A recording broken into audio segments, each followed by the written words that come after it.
Welcome friends. இப்போ நம்ம ஸ்க்ரீனில் பார்த்துக்க மாதிரி பாய்ஸ் பர்த்டே வீடியோ வந்துட்டு எப்படி மாசாக மேக் பண்ணுறதை பற்றி பார்ப்போம். வீடியோ வந்து ஸ்கிப் பண்ணாமல் பாருங்கள். சேனலுக்கு ஃபஸ்ட் டைம் வரீங்கன்னா சப்ஸ்கிரைப் பண்ணிவிட்டு வீடியோக்கும் மறக்காமல் ஒரு லைக் பண்ணிவிட்டு பாருங்கள். இப்போ வீடியோக்குள்ளே போகலாம். இன்ஷாட் அப்ளிகேஷன் ஓப்பன் பண்ணிக்கோங்க. இதில் வீடியோன்ற கேட்டகரியை செலக்ட் பண்ணி நியூ ஆப்ஷனை கிளிக் பண்ணிக்கோங்க. மேலே பிளாங்க்னு இருக்கும். ஸோ அதை செலக்ட் பண்ணிவிட்டு டிக் ஆப்ஷனை கொடுத்துக்கோங்க. கீழே கேன்வாஸை கிளிக் பண்ணி 9:16 ரேஷியோ கொடுத்துட்டு கீழே டியூரேஷன் எத்தனை செகண்ட் எடிட் பண்ணலான்னு இருக்கீங்களோ அத்தனை செகண்டுக்கு ட்ராக் பண்ணிக்கோங்க. வீடியோவோட ஃபஸ்ட்டுக்கு வந்துடுங்க. கீழே பிப் ஆப்ஷன் செலக்ட் பண்ணுங்கள். ஃபோட்டோ கேட்டகரியை கிளிக் பண்ணுங்கள். இந்த வீடியோக்கான மெட்டீரியல்ஸ் எல்லாம் நம்ம டெலிகிராம் குரூப்பில் கொடுத்துருக்கேன். இப்போ ஸ்க்ரீனில் ஷோ ஆகிற மாதிரி டெலிகிராம் குரூப்பில் சர்ச் பண்ணிங்கன்னா மெட்டீரியல்ஸ் வரும், நீங்கள் யூஸ் பண்ணிக்கோங்க. ஃபஸ்ட்டு வந்துட்டு உங்களுக்கு இந்த க்ரீன் ஸ்க்ரீன் இமேஜ் வந்து கொடுத்துருப்பேன். அதை ஃபுல் ஸ்க்ரீன் செட் பண்ணிக்கோங்க. அந்த இமேஜோட டைம் டியூரேஷன் எண்டிங் வரையே ட்ராக் பண்ணிவிட்டு அப்படியே கீழே ஸ்க்ரோல் பண்ணிங்க அப்படின்னா உங்களுக்கு கட் அவுட்டுன்னு ஒரு ஆப்ஷன் இருக்கும். அதை செலக்ட் பண்ணுங்கள். அதில் குரோமோன்ற ஒரு ஆப்ஷன் இருக்கும். அதை கிளிக் பண்ணிவிட்டு கரெக்டாக அந்த அம்புக்குறியை வந்து, அதாவது அந்த மார்க்கை வந்து இந்த க்ரீன் மேலே இந்த மாதிரி செட் பண்ணிட்டீங்க அப்படின்னா உங்களுக்கு க்ரீன் வந்து ரிமூவ் ஆகிடும். கீழே 2 செட்டிங் இருக்கும். ஃபஸ்ட்டில் வந்து ஒரு 35 கொடுத்துக்கோங்க. செகண்டில் இருக்கிறது ஒரு 40 வந்து கொடுத்துக்கோங்க. கொடுத்துட்டு டிக் ஆப்ஷனை கொடுத்துருங்க. இப்போ அப்படியே கீழே அந்த ஃபில்டர் ஆப்ஷன் இருக்கும். அதை செலக்ட் பண்ணுங்கள். அட்ஜஸ்ட்மெண்ட்டை கிளிக் பண்ணி ஸ்டேச்சுரேஷனை மட்டும் பிளாக் அண்ட் ஒயிட்டுக்கு ஃபுல்லாக மைனஸ் பண்ணிக்கோங்க. இப்போது வீடியோவோட ஃபஸ்ட்டுக்கு வந்துடுங்க. பிப் ஆப்ஷன் செலக்ட் பண்ணுங்கள். இப்போ ஃபோட்டோஸ் வந்து ஆட் பண்ணோம். ஒவ்வொரு ஃபோட்டோவாக ஆட் பண்ணிக்கலாம். ஃபஸ்ட்டு நீங்கள் எந்த ஃபோட்டோ எடிட் பண்ணலான்னு இருக்கீங்களோ எனி ஒன் ஃபோட்டோவை செலக்ட் பண்ணிக்கோங்க. ஃபோட்டோ செலக்ட் பண்ணிட்டு கீழே கிராப் ஆப்ஷனை கிளிக் பண்ணுங்கள். 4:5 ரேஷியோ கொடுத்துட்டு கரெக்டாக உங்களோட ஃபோட்டோ வந்து எந்த அளவுக்கு வேணும்னு நினைக்கிறீங்களோ அந்த அளவுக்கு ஃபஸ்ட்டு வந்துட்டு இந்த மாதிரி கிராப் பண்ணிவிட்டு டிக் ஆப்ஷனை கொடுத்துக்கோங்க. பேக்ரவுண்டில் பார்த்தீங்கன்னா உங்களுக்கு அந்த ஃப்ரேம் வந்து ஷோ ஆகும்.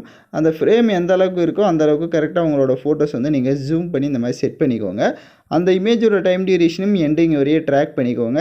அந்த ஃபோட்டோவுக்கு உங்களுக்கு அட்ஜஸ்ட்மெண்ட்லாம் வேணும்னா ஃபில்டர் ஆப்ஷன் யூஸ் பண்ணி நீங்கள் செட் பண்ணிக்கோங்க எல்லாம். இப்போ அப்படியே கீழே ஸ்க்ரோல் பண்ணிங்கன்னா உங்களுக்கு காப்பின்னு இருக்கும். அந்த இமேஜை ஒரு 2 டைம்ஸ் இன்னும் ஒரு 2 காப்பி வந்து எடுத்துக்கோங்க. ஏன்னா பேக்ரவுண்டில் மேலே பார்த்தீங்க அப்படின்னா இன்னும் 2 ஃப்ரேம் இருக்கும். ஸோ அந்த இடத்துல அந்த ஃப்ரேமோட சைஸுக்கு ஏற்ற மாதிரி அதோட சைஸை கரெக்டாக கம்மி பண்ணி இந்த மாதிரி செட் பண்ணிவிட்டு ரைட் சைடு ரீப்ளேஸ்னு ஆப்ஷன் இருக்கும். ஸோ அந்த இடத்துல வேறு என்ன ஃபோட்டோ ஆட் பண்ணலான்னு நினைக்கிறீங்களோ, எக்ஸாம்பிளுக்கு நான் ஒரு ஃபோட்டோவை செலக்ட் பண்ணிக்கிறேன். ஃபோட்டோவை செலக்ட் பண்ணிட்டு அதே மாதிரி கிராப்பிங் ஆப்ஷனுக்கு போங்க. அதில் போயிட்டு 4:5 ரேஷியோ கரெக்டாக உங்களோட ஃபோட்டோ வந்து எந்த அளவுக்கு வேணுமோ அதை கொடுத்துட்டு டிக் ஆப்ஷனை கொடுத்துருங்க.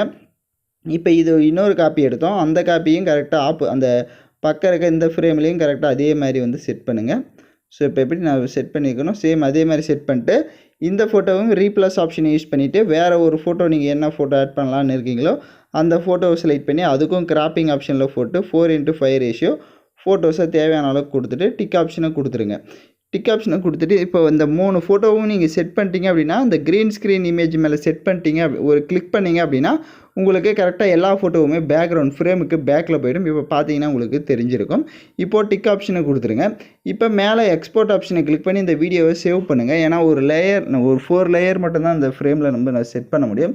நெக்ஸ்ட் ஸ்டெப்பில் மீதி பேலன்ஸ் எடிட்டிங்கை பார்ப்போம். ஸோ அதனால் ஸ்கிப் பண்ணாமல் வீடியோவை தொடர்ந்து பாருங்கள். அதே மாதிரி வீடியோ பார்த்துட்டு இருக்கவங்க யாராவது லைக் பண்ணாமல் இது வரையும் பார்த்துட்டு இருக்கீங்க அப்படின்னா கண்டிப்பாக ஒரு லைக் பண்ணுங்கள். அப்போ தான் நமக்கு ஒரு மோட்டிவாக இருக்கும். இப்போ இந்த வீடியோ சேவ் பண்ண வாட்டி ஹோம் ஆப்ஷனை கிளிக் பண்ணிவிட்டு வீடியோன்ற கேட்டகரியை செலக்ட் பண்ணி நியூ ஆப்ஷனை கிளிக் பண்ணுங்கள். இப்போ வீடியோ கேட்டகரி கிளிக் பண்ணிட்டு நம்ம கடைசி எடிட் பண்ண அந்த வீடியோவை செலக்ட் பண்ணிக்கோங்க. கீழே பிப் ஆப்ஷனை கிளிக் பண்ணுங்கள். ஃபோட்டோ கேட்டகரியை கிளிக் பண்ணுங்கள். உங்களுக்கு இந்த காலாண்டர் இமேஜ் வந்து கொடுத்துருப்பேன் ஜூலை மந்த்தோட. ஸோ அந்த இமேஜை செலக்ட் பண்ணிக்கோங்க. அதை செலக்ட் பண்ணிவிட்டு கிராப் ஆப்ஷனுக்கு போங்க. கிராப் ஆப்ஷன் போட்டு லைட்டாக வாட்டர் மார்க் இருக்கும், அதை கீழே அதை மட்டும் கிராப் பண்ணிக்கோங்க. அப்படியே கீழே ஸ்க்ரோல் பண்ணிங்கன்னா பிளெண்ட் ஆப்ஷன் வரும். அதில் மல்டிபிள் ஆப்ஷனை கொடுத்துட்டு டிக் ஆப்ஷனை கொடுத்துருங்க. அப்படியே ஃபில்டர் ஆப்ஷனுக்கு போங்க. அட்ஜஸ்ட்மெண்ட்டில் போய்ட்டு கான்ட்ராஸ்ட்டை ஃபுல்லாக இன்க்ரீஸ் பண்ணிட்டு டிக் ஆப்ஷனை கொடுத்துட்டு இப்போ அந்த இமேஜை கீழே லைட்டாக அந்த மாதிரி இப்போ எந்த அளவுக்கு நான் ஜூம் பண்ணியிருக்கேனோ சேம் அந்த அளவுக்கு இந்த மாதிரி வந்து ஜூம் பண்ணிக்கோங்க. அப்போ தான் உங்களுக்கு வந்துட்டு அந்த மந்த்தும் கரெக்டாக வந்து கால்குலேட் ஆகும். ஸோ அந்த இப்போ நான் எந்த அளவுக்கு ஜூம் பண்ணியிருக்கேனோ சேம் அந்த மாதிரி வந்து ஜூம் பண்ணிக்கோங்க. இப்போ ஜூம் பண்ணிட்டு அதோடைய டைம் டியூரேஷன் எண்டிங் வரையே ட்ராக் பண்ணிக்கோங்க. கீழே பிப் ஆப்ஷனை கிளிக் பண்ணுங்கள். உங்களுக்கு ஹார்ட் பிஎன்ஜி இமேஜ் வந்து கொடுத்துருப்பேன். அதை செலக்ட் பண்ணிவிட்டு ஸோ எந்த பர்த்டே டேட்டோ அந்த பர்த்டே டேட்டு மேலே இந்த மாதிரி செட் பண்ணிக்கோங்க. இந்த மாதிரி செட் பண்ணிட்டு கீழே ஸ்க்ரோல் பண்ணுங்கள். பிளெண்ட் ஆப்ஷன் வரும். அதில் மல்டிபிள் கொடுத்துட்டிங்கன்னா உங்களுக்கு கரெக்டாக செட் ஆகிடும். அந்த எமோஜியோட டைம் டியூரேஷனும் எண்டிங் வரையே ட்ராக் பண்ணிக்கோங்க. நான் எக்ஸாம்பிளுக்கு இந்த மாதிரி டேட் மேலே வேறு டேட்டு சும்மா வச்சுருக்கேன். பட் நீங்கள் எந்த டேட்டோ அது மேலே வந்து கரெக்டாக அந்த மாதிரி செட் பண்ணிக்கோங்க. ஸோ உங்களுக்கு தேவையான டேட்டில் செட் பண்ணிட்டு இப்போ வீடியோவோட ஃபஸ்ட்டுக்கு வந்துடுங்க. பிப் ஆப்ஷனை கிளிக் பண்ணுங்கள். இப்போ ஃபுல் சைஸ் ஃபோட்டோவை செட் பண்ணோம். உங்களுக்கு ஃபுல் சைஸ் ஃபோட்டோவை எரேஸ் பண்ண தெரியலனா டிஸ்கிரிப்ஷனில் வீடியோ லிங்க் கொடுத்துருக்கேன், அதை பார்த்து கூட எரேஸ் பண்ணிக்கோங்க.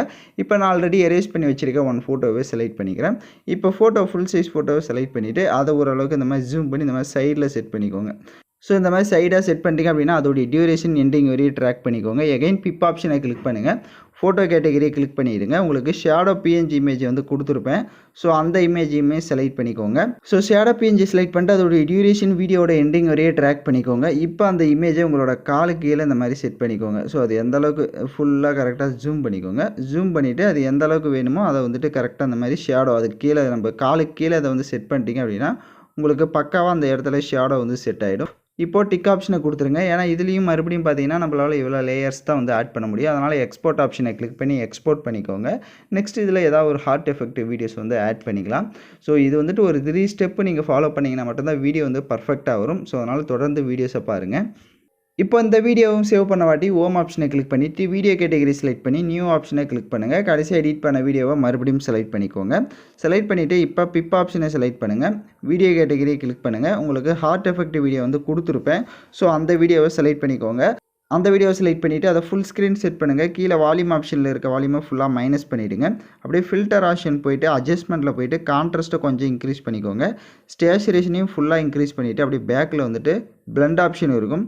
அதில் ஸ்க்ரீன் ஆப்ஷனை கொடுத்துட்டு டிக் ஆப்ஷனை கொடுத்துக்கோங்க. கீழே ஆடியோன்ற ஆப்ஷன் இருக்கும். அதை கிளிக் பண்ணிவிட்டு உங்களுக்கு தேவையான மியூசிக்ஸை வந்து நீங்கள் ஆட் பண்ணிக்கோங்க. எல்லாமே கம்ப்ளீட்டாக மேக் பண்ணிட்டீங்க அப்படின்னா வீடியோவை ப்ளே பண்ணி பார்த்துட்டு நீங்கள் எக்ஸ்போர்ட் பண்ணிக்கலாம். ஏதாவது டவுட்ஸ் இருந்தால் ரிவைண்ட் பண்ணி பார்த்து எடிட் பண்ணுங்கள். யாரெல்லாம் கரெக்டாக எடிட் பண்ணிங்களோ அவங்களாம் மறக்காமல் கமெண்ட் பண்ணுங்கள். இப்போ தான் சேனலுக்கு ஃபஸ்ட் டைம் வரீங்கன்னா சப்ஸ்கிரைப் பண்ணிக்கோங்க. அதே மாதிரி மேலே பார்த்தீங்கன்னா கொஞ்சம் ஸ்பேஸ் இருக்கும். அந்த இடத்துல ஹாப்பி பர்த்டேன்னு வந்து நீங்கள் டைப் பண்ணிக்கோங்க.